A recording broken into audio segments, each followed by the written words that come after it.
अस्सलाम वालेकुम, नमस्कार, सत श्री अकाल एंड गुड इवनिंग। मैं हूं अर्ज़ू काज़मी और आप देख रहे हैं पॉइंट ऑफ व्यू। हमें जी जॉइन किया है शकील चौधरी साहब ने, जो कि सीनियर जर्नलिस्ट हैं और हम सर को देखते रहते हैं उनके यूट्यूब चैनल पे भी, और भी कई एक्टिविटीज़ जो जर्नलिज्म के हवाले से होती हैं उसमें हम सर को काफ़ी एक्टिव देखते हैं। बहुत शुक्रिया सर कि आज आप आए, thank you so much. Thank you for having me. Thank you sir. Sir आज हम बात करेंगे, सबसे पहले क्या देख रहे हैं आप, कंट्री में क्या कुछ चल रहा है? इमरान खान साहब जिस तरह से बार बार आर्मी चीफ, जो पहले आर्मी चीफ थे यानी जनरल बाजवा की बात करते हैं और कहते हैं इनका कोर्ट मार्शल हो जाना चाहिए, लेकिन जनरल फैज की बात नहीं करते। इलेक्शंस की बात करते हैं तो इलेक्शंस की तारीख दी जाती है और फिर कैंसिल कर दिए जाते हैं। किस तरफ पाकिस्तान जा रहा है, किस तरह से संभाला जाएगा सिचुएशन को? ये बहुत ही अनफॉर्चुनेट है जी, इतनी ज़्यादा पोलराइजेशन हो गई है। और मुझे याद पड़ता है कि 94 में वीकली ज़िंदगी को इंटरव्यू देते हुए इमरान खान से जब पूछा गया कि आप सियासत में आएंगे, तो उन्होंने कहा था ना ना ना, मैं सियासत में नहीं आऊँगा, बहुत गंदा खेल है और इसमें बहुत पोलराइजेशन होती है। तो अब पोलराइजेशन के नए रिकॉर्ड उन्होंने कायम कर दिए हैं और हर तरफ जो है वो जो कहते हैं ना, ब्लड फ्यूड बन गई है हमारी सियासत जो है। यानी पॉलिटिकल डिफरेंसेस जो हैं वो दुश्मनियों में बदल गए हैं, मुख्तलिफ दोस्तों के दरमियान, मुख्तलिफ वेरी वेरी सिचुएशन। और जहाँ तक बाजवा साहब का ताल्लुक है, हमें ये भी याद है इमरान खान साहब उनकी जितनी तारीफ किया करते थे, कहते थे कि बहुत ही डेमोक्रेटिक जर्नैल हैं। तो जैसा जर्नैल तो शायद कभी आया नहीं है हमारी तारीख में। तो जब उन्होंने हाथ खींच लिया उनकी सपोर्ट से, तो फिर वो सारे ऐब उनको नजर आने शुरू हो गए उसमें। तो अब आपको पता है ना, उन्होंने एक जो इंटरव्यू दिया था जिसमें उन्होंने कहा कि शेख खान झूठ बोलते हैं, और शेख रशीद का उन्होंने कहा 2 दफा सिर्फ मैं उनसे मिला हूँ और मुझे लास्ट टाइम कह रहे थे कि खान साहब से हुकूमत नहीं चल रही, आप कुछ करें। और मेरा नहीं सर ख्याल तरदीद की है। बिल्कुल, लेकिन सर उस इंटरव्यू के लिए भी तरह-तरह की बातें की जा रही हैं। ये भी कहा जा रहा है कि उनकी तरफ से बाजवा साहब ने कहा कि जी मैंने तो कोई इंटरव्यू दिया ही नहीं है, मैं तो अभी, मुझे परमिशन ही नहीं इंटरव्यू देने की। और लेकिन हाँ, ये भी साथ-साथ एक बात है कि उन्होंने इनकार भी नहीं किया जो बातें भी कही गई जर्नलिस्ट की तरफ से। सर पाकिस्तान इस वक़्त जिस हालत में है, जो कंडीशन यहाँ पे इकोनॉमी की चल रही है, लोग परेशान हैं, आटा नहीं मिल रहा, लोगों के पास खाने को नहीं है। और ये चाहे एस्टेब्लिशमेंट हो, चाहे पॉलिटिकल पार्टीज़ हों, सिर्फ़ एक पार्टी की बात नहीं हो रही, जितनी भी पॉलिटिकल पार्टीज़ हैं, ये आपस में ही लड़ते जा रहे हैं। इस वक़्त पाकिस्तान की तरफ इनको देखना चाहिए, साथ मिल के बैठना चाहिए, सिचुएशन को थोड़ा सँभालें ये, लेकिन ऐसा करते हुए दिखाई नहीं दे रहे। उसकी क्या वजह है? क्या उसकी वजह ये है कि ये लोग खुद जो है, इनके पैसा भी बाहर है, इनकी फैमिलीज़ भी बाहर है और ये काफ़ी मज़बूत लोग हैं, इस वजह से इनको कोई फ़र्क नहीं पड़ रहा कि आम आदमी क्या सह रहा है? जी, ये भी बात दुरुस्त है कि हमारे बहुत सारे जो पॉलिटिशियंस हैं उनके असासे या फैमिली मेंबर हैं। और खान साहब का मुझे लगता है कि उनको ये खौफ है कि अगर इलेक्शन डिले हो गए तो उनकी पॉपुलैरिटी में कमी ना आ जाए, तो वो हुँ। फौरन इलेक्शन चाहते हैं। इसके लिए उन्होंने असम्बलियाँ भी 2 तोड़वा दी। और परवेज़ इलाही साहब, जिनको वो कहते होते थे कि पंजाब का सबसे बड़ा डाकू है, उनको चीफ मिनिस्टर भी हुँ। बना दिया, अब प्रेसिडेंट भी बना दिया पार्टी का। तो बड़ी अजीब सिचुएशन है। बहरहाल उन्होंने भी ये मशवरा दिया था कि आप ये काम ना करें, ये असम्बलियाँ ना तोड़वाएं, तो इससे हमारे लिए मुश्किलात पैदा हो जाएंगी। तो बहरहाल उन्होंने वो इकदाम कर लिया। तो इकानमी का वाकई ऐसा लगता है कि किसी को भी ख्याल नहीं है। जो आम आवाम हैं वो तो बहुत मुश्किल में हैं। और इकानमी का आप देख लीजिए कि आईएमएफ जो है वो पकड़ाई नहीं दे रहा। हमारे फाइनेंस मिनिस्टर साहब बड़ी बड़के मार रहे थे कि आई डोंट केयर, वो नहीं आते तो ना आए। लेकिन अब जो दोस्त मुल्क हैं वो भी आगे नहीं आ रहे। और इमरान खान साहब ने भी कहा था एक दफ़ा कि मुझे दोस्त मुल्कों से पैसे मैं जब बात करता हूँ, पैसे मांगता हूँ तो बड़ी शर्म आती है। तो इन प्राइम मिनिस्टर ने भी इसी तरह की बात की। तो हमने अपनी इकानमी को जो जिस तरह से किया है, जिस तरह से हमारी प्रायोरिटीज़ रही हैं, उससे यही होना था। मगर सर इधर तक 75 साल पाकिस्तान को हो गए हैं, यहाँ तक पहुँचाने में हमें शुक्रिया किसका अदा करना है? मतलब हमें एस्टेब्लिशमेंट का, एजेंसीज़ का शुक्रिया अदा करना है कि पाकिस्तान की ये हालत कर दी है, कि अब जो फ्रेंडली कंट्रीज हैं वो भी बात करने को तैयार नहीं, या इस सब के पीछे पॉलिटिशियंस ही हैं सिर्फ? इसमें मेरा ख्याल है एस्टेब्लिशमेंट भी है, पॉलिटिशियंस भी हैं और हमारे इंटेलेक्चुअल्स भी हैं, क्योंकि उन्होंने भी कभी वो नहीं किया कि अपने कंफर्ट जोन से निकलें। हमारे जो रिटायर्ड एम्बेसडर्स हैं, रिटायर्ड प्रोफेसर्स हैं, रिटायर्ड ब्यूरोक्रेट्स हैं, वो क्यों नहीं कभी उन्होंने कोई जॉइंट स्टेटमेंट दी कि ये पॉलिसी जो है वो गलत है, मुख्तलिफ है। इस तरह के जो एल्डर स्टेट्समैन होते हैं वो बयान देते हैं, गवर्नमेंट की, सोसाइटी की अपनी एक गाइडेंस करते हैं। तो हमारे यहाँ तो वो रवाज बिल्कुल भी नहीं है। हर बंदा अपने कंफर्ट जोन में रहता है। वो कहता है जी मैं, मुझे क्या जरूरत है भिड़ों के छत्ते में हाथ डालने की, क्यों मैं अनपॉपुलर बात करूं। तो हमारे यहाँ आपको पता है कि फ्रीडम ऑफ एक्सप्रेशन का भी बड़ा सीरियस इशू रहा है। हमने जिस तरह का नैरेटिव दिया है आवाम को, उससे हुकूमतें भी मुतासर हुई हैं। 65 की जंग में जैसा प्रोपेगेंडा हमने किया, फिर वही जो है लीडर हमारे अयूब खान, वो उसी का शिकार हुए, क्योंकि आवाम को तो बताया गया था कि हम जीत गए हैं। और जब वहां पे जी, जब आवाम को सच पता चला तो फिर उन्होंने कहा कि जी इन्होंने तो सौदा कर लिया है कश्मीर का, कश्मीर बेच दिया। लाहौर में आपको पता है वो हनीफ रामे साहब ने जो लिखा कि माल रोड जो है तलबा के खून से सुर्ख हो गई। तो जब आप आवाम को सच नहीं बताएंगे तो आप फिर, आपके हाथ खुद बंद जाते हैं। अब कश्मीर का मसला देख लीजिए, अवाम को कभी सच नहीं बताया गया और हर हुकूमत हमारी डरती है कि कहीं अवाम उठ खड़े ना हो। आपको पता है ना कि 2021 के बारे में, कि उस वक्त हमारी मिलिट्री इस्टेब्लिशमेंट ने इंडिया के साथ एक मुआहदा तकरीबन कर लिया था, हामिद मीर ने लिखा है उसके बारे में। तो वो इमरान खान को पेश किया गया और कहते ये हैं कि इमरान खान की इजाज़त से ही उन्होंने ये इनिशिएटिव लिया था। तो उसमें ये था कि जी नरेंद्र मोदी जी आएंगे, पहले वो एक मंदिर जाएंगे बलूचिस्तान में, उसके बाद इस्लामाबाद आएंगे और ट्रेड और क्रिकेट के रिलेशंस की बहाली का ऐलान करेंगे और कश्मीर इशू को 20 साल के लिए फ्रीज कर दिया जाएगा। तो शाह महमूद कुरैशी ने प्राइम मिनिस्टर को कहा कि इस तरह तो हमारी सियासत खत्म हो जाएगी, हमें लोग गद्दार कहेंगे। So we lost a good opportunity.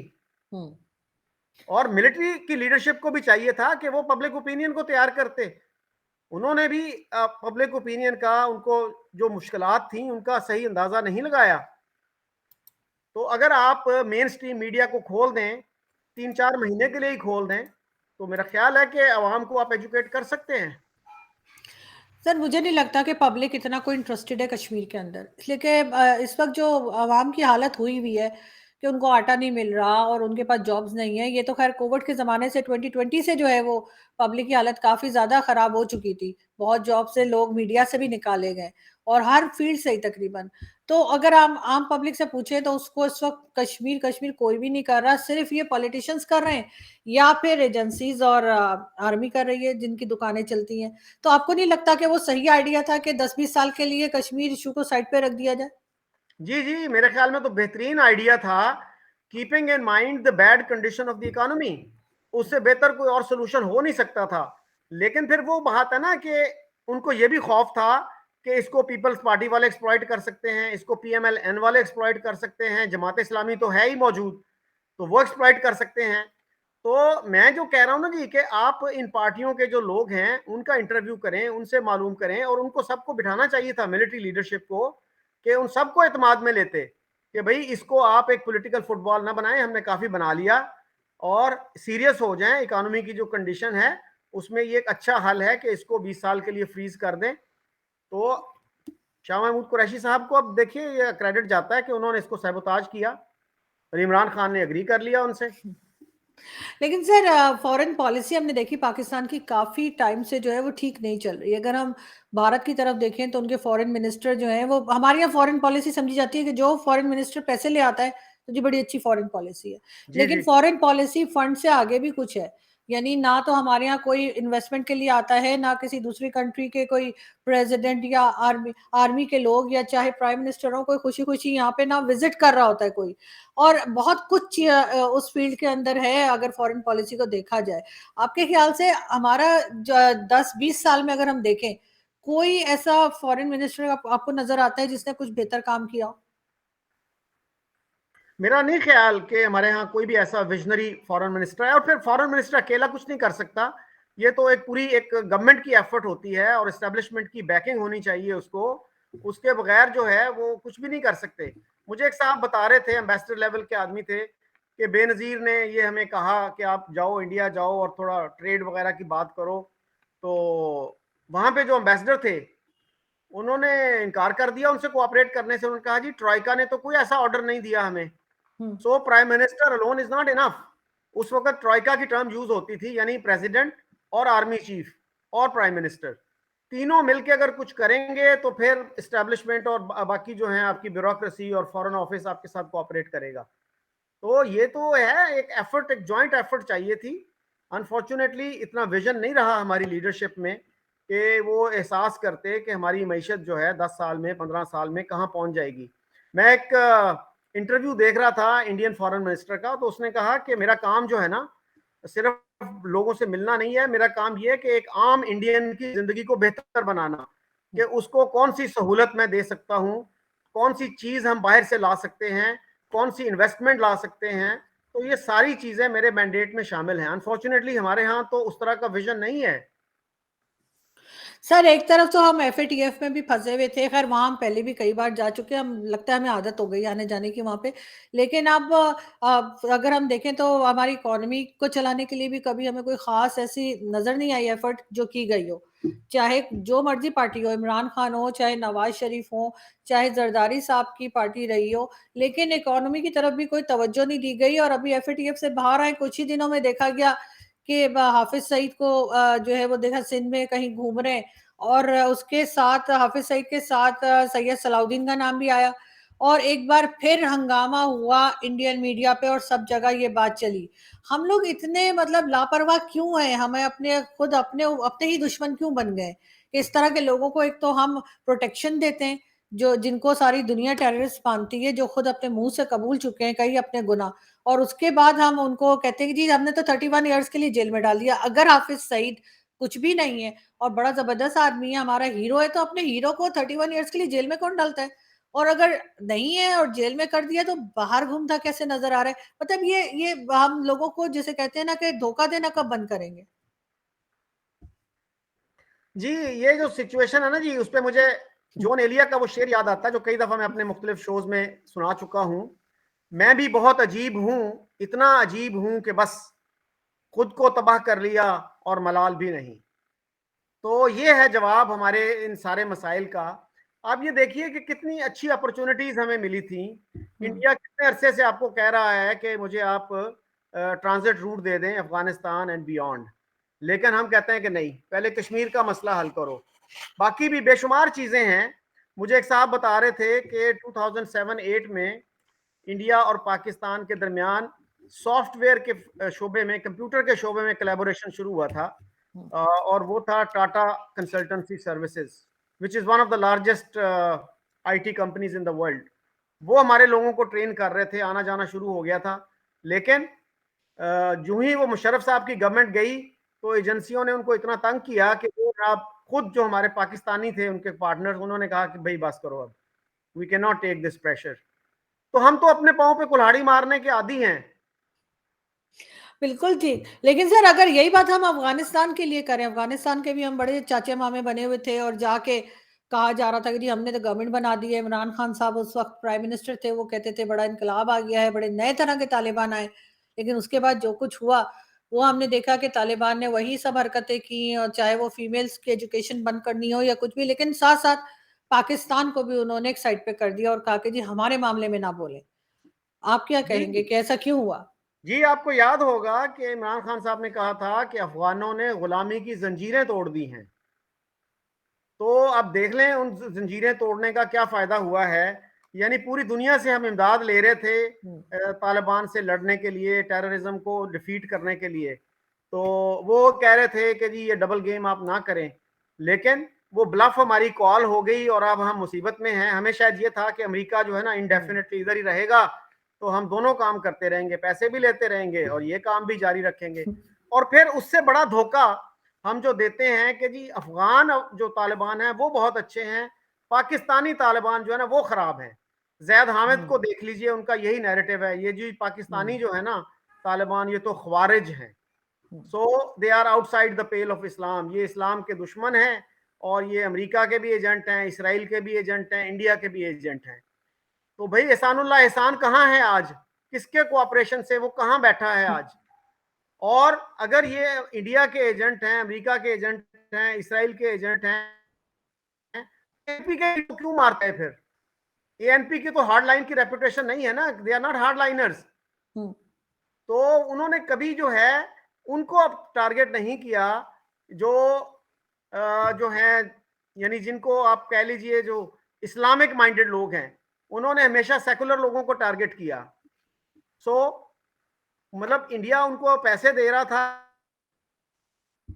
कि इट इज वेरी स्ट्रेंज, और फिर अफगान तालिबान ऐसा बयान दिया, हमारा इनसे कोई मजम्मत करते हैं, वी कंडेम देम, यही कहलवा लें उनसे। अगर जैद हामिद साहब का नैरेटिव दुरुस्त है तो फिर तो अफगान तालिबान को फौरन ये कहना चाहिए। सर जैद हामिद साहब तो दिल्ली में भी झंडा लगाने वाले हैं, वो तो गजवा हिंद भी करने वाले हैं, अब उनका क्या इंसान भरोसा करे? वो तो चाहते हैं हर जी, तरफ उनका वजाहत लड़ाई खान ने झगड़ा। बड़ा, जी। उनका एक इंटरव्यू किया था वजाहत खान ने, तो उसमें उन्होंने ये पूछा था उनसे कि फर्ज करें यार अब दिल्ली में आपने कब्जा कर लिया, और आज संडे है, कल मंडे है, और कल दफ्तर खुलेंगे, तो मैं एक हिंदू हूं, आपसे ज्यादा पढ़ा लिखा हूं, ज्यादा एडवांस्ड हूं, मेरे लिए क्या हुक्म है, क्या करेंगे आप मेरे साथ? तो फिर वो आए बाएं शाएं कर रहे थे। तो मैंने भी कोशिश की थी, जैद हामिद साहब को मैंने अप्रोच किया कि मैं आपका इंटरव्यू करना चाहता हूं, तो उन्होंने फौरन इनकार कर दिया। फिर मैंने कहा सर इस तरह ना करें, मेरा दिल ना तोड़ें, मुझे बड़ा शौक है आपसे बात करने का, आपसे सीखने का। फिर कहते हैं अच्छा मुझे कोई अपना इंटरव्यू भेजो। वो मैंने भेजा तो फिर उन्होंने पक्का जवाब दे दिया। सर मेरे साथ भी ऐसा हुआ था, मैंने भी उनको बुलाया था और मैं उनको चाह रही थी मेजर गौरव आर्या के साथ बिठाना। मैं कहा इन दोनों को लड़ा दूंगी, मैं बीच में बैठ के पॉपकॉर्न खाऊंगी। लेकिन अच्छा, हुआ ये कि वो जाहिर है मेजर साहब का नाम सुन के वो 9 तो 11 हो गए, उसके बाद से मुझे कभी दिखाई नहीं दिए। तो नहीं उन्होंने ये तो फिर बड़ा अच्छा मौका था उनके पास एक हिंदू हाँ, को शिकस्त देने का। लेकिन वो मेजर साहब को भी अच्छे से जानते होंगे, तो इसलिए उनको पता होगा कि अगला जो है वो उनको क्या जवाब देगा, तो इस वजह से शायद वो माने नहीं। मैंने काफी कोशिश की उनको, लेकिन ये कि नहीं, वो बिल्कुल तैयार नहीं हुए। तो मेजर खैर साहब had no objection to it. नहीं, मेजर साहब से मेरी बात हुई थी, उन्होंने कहा ले आओ। मैंने कहा दैट्स ठीक है। Good, that is very good. लेकिन हाँ, लेकिन ये कि जाहिर है मेजर गौरव तो नहीं डर रहे थे ना, डर तो ये रहे थे, वरना ये फेस करते ना आकर। या अगर कोई डरेगा नहीं दूसरे से तो वो सामने आके सवालों के जवाब देने थे। लेकिन खैर वो नहीं आए और उन्होंने साफ इनकार कर दिया। तो ये तो खैर उनका एक रहा है हमेशा से कि वो इसी किस्म की बात करते हैं, और वो मतलब ये भी कहते हैं कि हम दिल्ली चले जाएंगे और दिल्ली की बातें करते रहते हैं, गजवाए हिंद की, जबकि इस वक्त पाकिस्तान को जरूरत है। सर आप समझते हैं इस वक्त पाकिस्तान को, भारत हो चाहे अफगानिस्तान हो, दोनों बॉर्डर पे अमन चाहिए। बिल्कुल, there is no question about that. Hmm. अमन जैसी क्या चीज है? हमें ईरान के साथ भी अमन चाहिए, अफगानिस्तान के साथ भी अमन चाहिए, हमें बांग्लादेश के साथ भी इंप्रूव करने चाहिए अपने रिलेशंस, और इंडिया के साथ ऑफ कोर्स व्हाई नॉट। हम्म। तो अब देखिए हमारे यहाँ जो बहुत सारे लोग हैं ना, उनको अगर आप ये कहें कि यार देखो बांग्लादेश कितना आगे निकल गया, तो वो फौरन कहेंगे कि बांग्लादेश तो इंडिया की कॉलोनी बन चुका है। सो बिल्कुल। आई मीन उनके पास जो है ना इस तरह के रेडीमेड आर्ग्यूमेंट्स हैं। उनसे अगर आप पूछें भी कैसे वो बांग्लादेश जो है वो कैसे इंडिया की कॉलोनी बन गया, उनके तो चाइना के साथ भी बड़े अच्छे रिलेशंस हैं। बिल्कुल। इसी तरह नेपाल को देख लें, नेपाल का इतना इजी है वहां से मूवमेंट जो है, बगैर वीजे पासपोर्ट के आप इंडिया आ जा सकते हैं, और 8 मिलियन के करीब नेपाली इंडिया में काम करते हैं, वहां रहते हैं, और इंडियन भी इसी तरह आसानी से वहां जा सकते हैं। और उनका जो एग्रीमेंट था 1950 का है, पीस एंड फ्रेंडशिप, तो वही जो ट्रीटी है उनकी चाइना के साथ भी है। So why can't you have good relations with everybody? आपने क्या निकालना क्या है? हमने इंडिया की दुश्मनी से क्या हासिल किया है? बिल्कुल। मगर सर अगर हम चाइना की बात करें तो चाइना का सी पैक एक बार फिर सुनने में आया है कि जी उसको फिर से शुरू कर रहे हैं, और उसका सेकंड फेज जो है वो स्टार्ट करने जा रहे हैं। तो फिर क्या दोबारा हम देखेंगे आसिम सलीम बाजवा पिज्जा वाले फिर यहीं पे नजर आएंगे, या उनके जैसे कोई और होंगे? क्योंकि पहले जो सी पैक था उसमें से तो वो खा पी के निकल गए थे, और सी पैक से आम पाकिस्तानी पब्लिक को कुछ नहीं मिला।